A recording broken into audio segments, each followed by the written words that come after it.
In this episode 7, Lloyd directly jumps in front of the intruder in the garden. Of course, the intruder is shocked and immediately tries to flee, but Lloyd has already set up a barrier there, so the intruder cannot escape through the barrier that Lloyd has placed. Calmly, Lloyd tries to approach the intruder, who then quickly opens their cloak, revealing herself as a woman with purple hair. As soon as the intruder opens her cloak, Lloyd smells a sweet and fragrant floral scent. Lloyd starts to feel a bit dizzy and numb, thinking that it might be poison.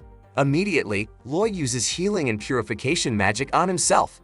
However, his efforts turn out to be in vain, as the intruder claims that her poison cannot be purified by anyone.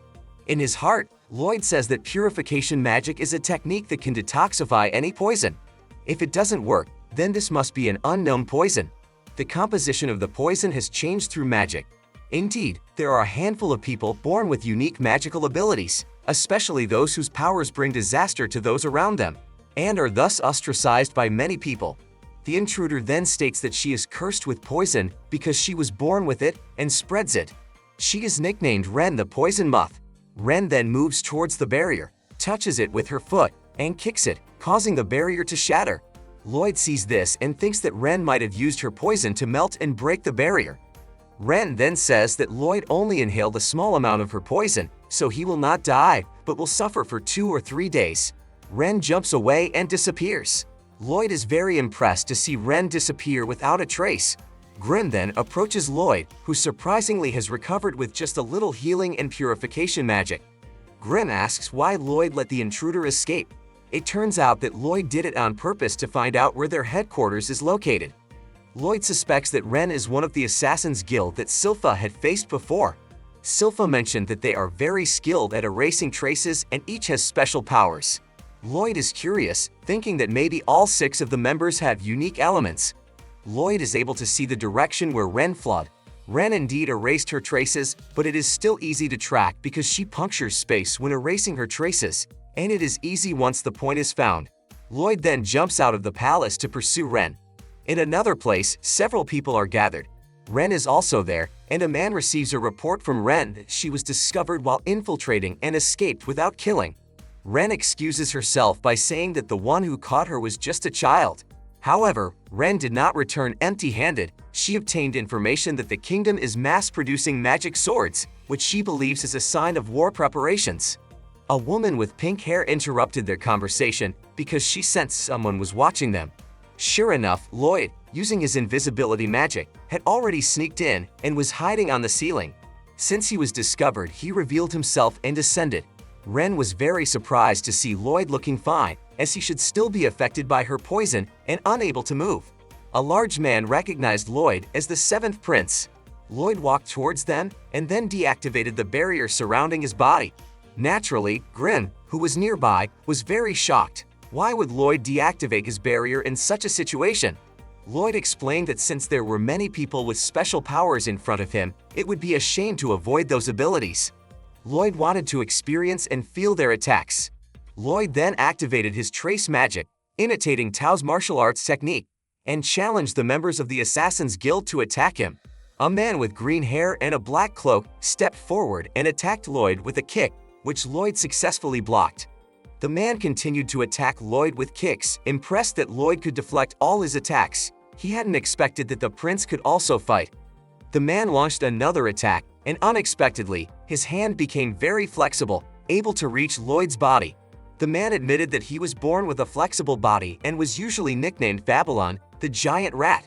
Then another man suddenly appeared behind Lloyd and said a single word, "Sink." Suddenly, Lloyd's body felt very heavy, as if pressed down to the ground. The large man then introduced the masked man as Crow the Dark Raptor. He was cursed so that every word he spoke carried magical power. Therefore, he usually limited his speech to prevent chaos. The large man then approached Lloyd and tried to punch him, but luckily Lloyd used reinforcement magic on his body, enabling him to move again and dodge the attack.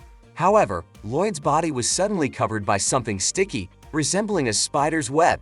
It turned out to be the power of the large man, whose magical energy enveloping his body transformed into slime. The man's name was Galilee the Spider. He managed to escape from Galilea's web by discarding his clothes.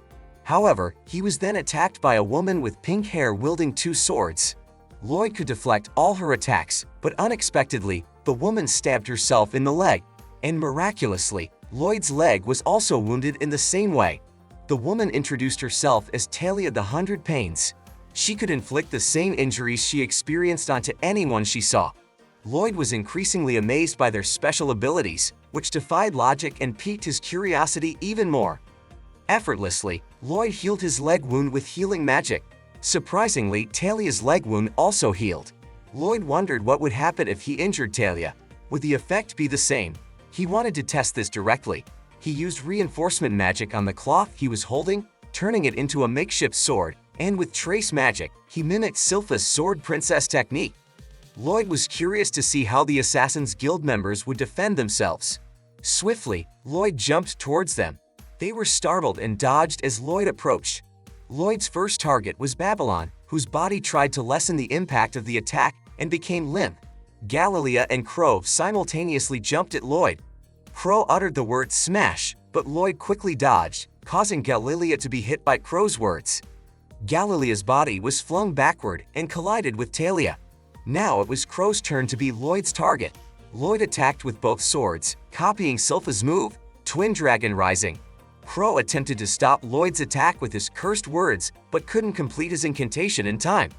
Crow collapsed, struck by Lloyd's attack. After that, Lloyd attacked Tania, but Tania managed to deflect his attack. Tania then reminded Lloyd that if he injured her, Lloyd's body would also get hurt because their bodies were now connected. However, Lloyd was curious and wanted to experience it, which naturally surprised Tania.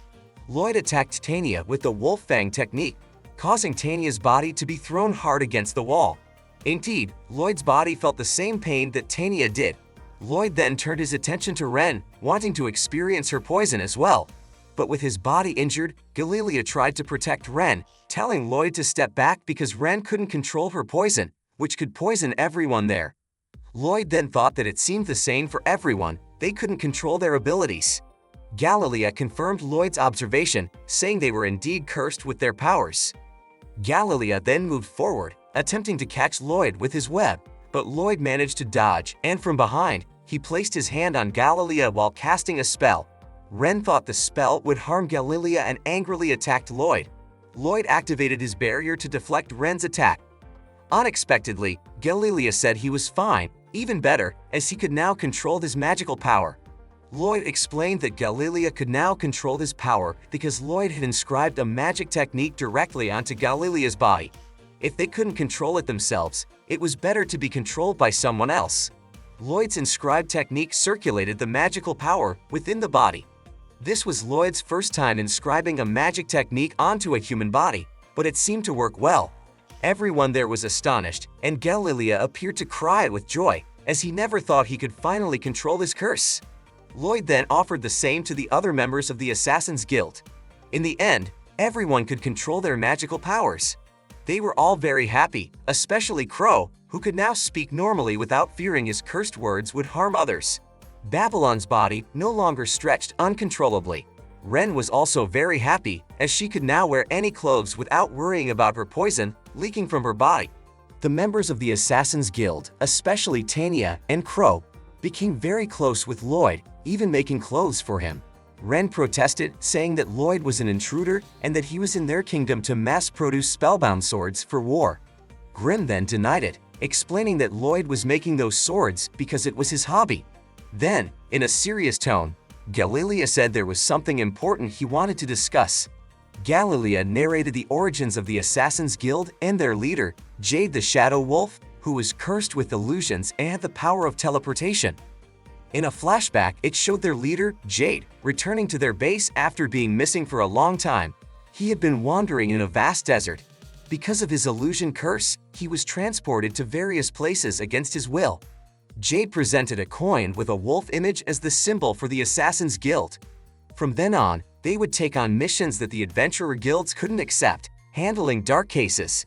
After completing a mission, they were required to leave the coin, so that the Adventurer Guild would know that they played a role in maintaining world peace. The hope was that one day, they could lead normal lives and no longer hide in the shadows. Before Jade could finish his speech, his teleportation ability suddenly activated, and he vanished. After that, the members of the Assassin's Guild continued to take on missions that the Adventurer Guild couldn't handle, seeing a glimmer of hope. However, they soon received news that the leader of the Lourdes clan was preparing for war. As Galilea recounted this, a letter suddenly appeared in their midst, stamped with the Assassin's Guild logo. Time passed, and Silpha and Shiro were seen in a panic, breaking through the sewer walls. They were searching for Lloyd, who hadn't returned to the palace, relying on Shiro's sense of smell. Silpha also caught Lloyd's scent in the sewers. Then, Shiro found a piece of paper with writing and Lloyd's signature. They took the letter back to the palace. With trembling hands, Albert read the letter, which stated that Lloyd had gone to the residence of the Lourdes clan leader with friends from the Assassin's Guild. Albert couldn't believe it, given the current tense situation. Albert also wondered why Lloyd would go with the Assassin's Guild. Then Albert thought that perhaps the Lourdes clan was working with the Assassin's Guild to kidnap Lloyd as a hostage. Albert appeared emotional, but Diane tried to calm him down, suggesting that it might just be Albert's assumption and that Lloyd wouldn't be kidnapped so easily. Albert calmed down a bit, thinking that war was the last resort, and he was committed to avoiding bloodshed. Albert believed that Lloyd was a strong child and would not be defeated by kidnappers. Silpha then approached Albert while showing Lloyd's clothes that had been left at the scene. Albert was shocked and highly suspicious that they had done something bad to Lloyd, as they had removed his clothes, which were covered in a disgusting sticky substance. Knowing this, Albert became very angry and decided to launch a surprise attack. Of course, Silpha, who had been holding back her emotions all this time, strongly agreed with the decision. Elsewhere, the members of the Assassin's Guild were seen flying and being dragged through the air at great speed, using magic from Lloyd.